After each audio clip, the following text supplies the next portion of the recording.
एक बार की बात है।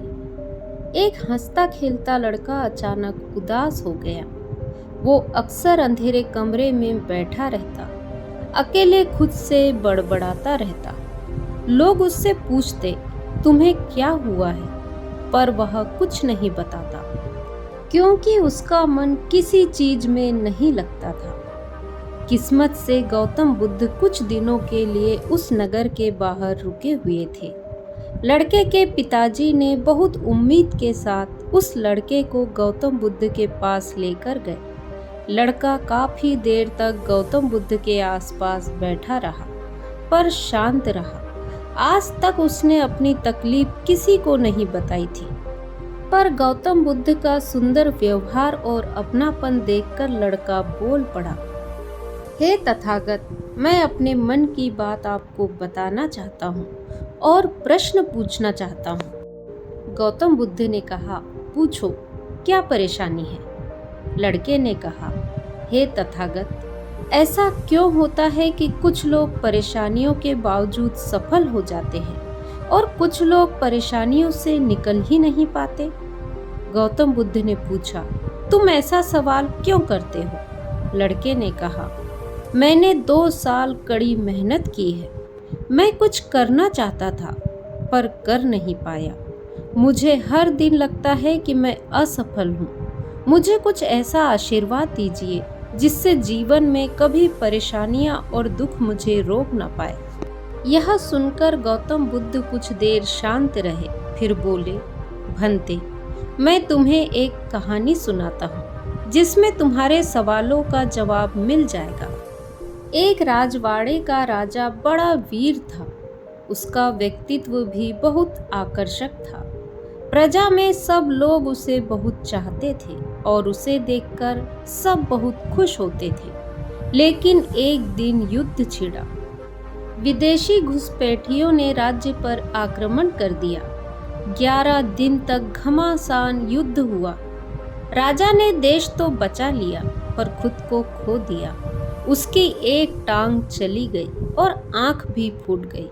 साथ में चेहरे पर घिनौना भद्दा निशान पड़ गया। निशान इतना भयानक था कि कोई भी राजा की ओर नजर उठाने की हिम्मत नहीं करता था।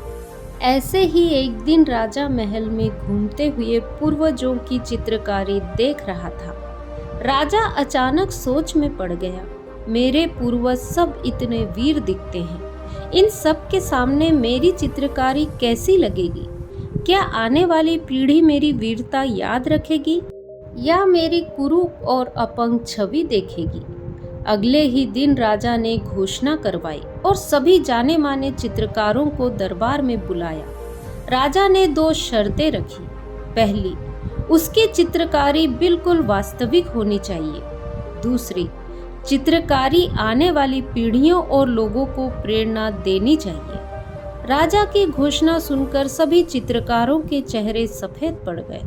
वे समझ नहीं पा रहे थे कि अब राजा पहले जैसा सुंदर नहीं रहा, तो चित्रकारी को वास्तविक कैसे बनाए, और यदि राजा को कुरूप ही बना दिया तो सजा जरूर हो जाएगी। नतीजा यह हुआ कि सभी चित्रकार चुप खड़े रहे।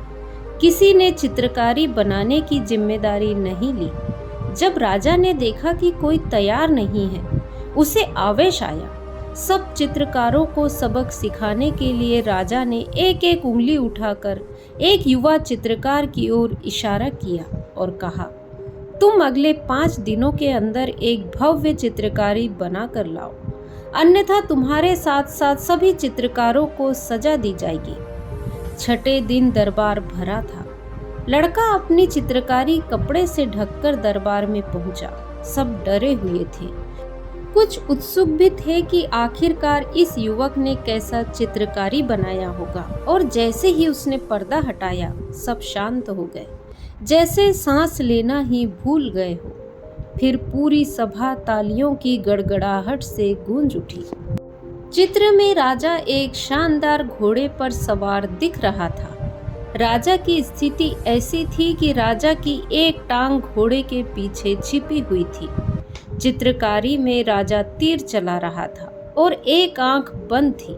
जिससे पता ही नहीं चलता था कि उसकी एक आंख फूटी हुई है। चित्रकारी इतनी अद्भुत थी कि राजा की कमियां छिप गई और उसकी वीरता उभर कर आई। चित्र देखकर राजा विस्मित था। उसने युवा चित्रकार से पूछा, जब सारे अनुभवी चित्रकार हार मान चुके थे, तब तुमने इतनी बेहतरीन चित्रकारी कैसे बनाई? युवक ने कहा, महाराज, पहले दिन मैं अंदर से डरा हुआ था कि कहीं चित्रकारी बनी तो मेरे साथ कई लोगों को सजा मिल सकती है। मेरे अंदर यह विचार भी थे कि मैं क्यों फंसा या मेरी क्या गलती है। यह सोचते हुए मैं रात को वहीं सो गया। अगली सुबह मैंने तत्काल निश्चय किया कि मैं स्थिर रहकर मन में आपकी तस्वीर देखता रहूंगा।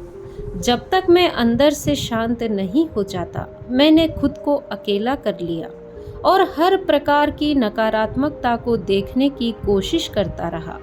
ऐसे ही 2 दिन निकल गए। तीसरे दिन कुछ अद्भुत हुआ। मुझे आपकी चोटिल काया में भी वीरता दिखने लगी। अगले ही दिन मुझे विचार आया कि आप घोड़े पर सवार होकर निशाना लगा रहे हैं। यही प्रेरणा पाकर मैंने शांत मन से चित्र बना दिया। युवक की सच्ची बात सुनकर राजा भावुक हो गया। राजा ने युवक को गले लगा लिया और खूब बड़ा पुरस्कार दिया। गौतम बुद्ध ने लड़के से कहा, इस कहानी में तुम्हारे हर सवाल का जवाब है। चलो पहले जवाब से शुरू करते हैं।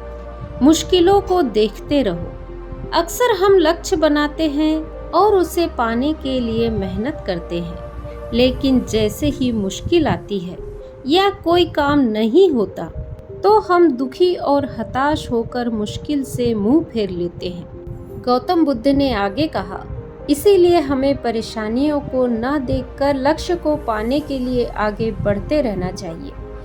हमें नकारात्मकता को छोड़कर उसमें सकारात्मकता देखनी चाहिए, तभी सफलता मिलेगी। युवक को अपने प्रश्नों के उत्तर मिल चुके थे। उसने गौतम बुद्ध का धन्यवाद दिया और वहां से चला गया। तो दोस्तों, आज की कहानी यदि आपको पसंद आई हो तो वीडियो को लाइक, शेयर, कमेंट करें और मेरे चैनल को सब्सक्राइब करें। नमो बुद्धाय।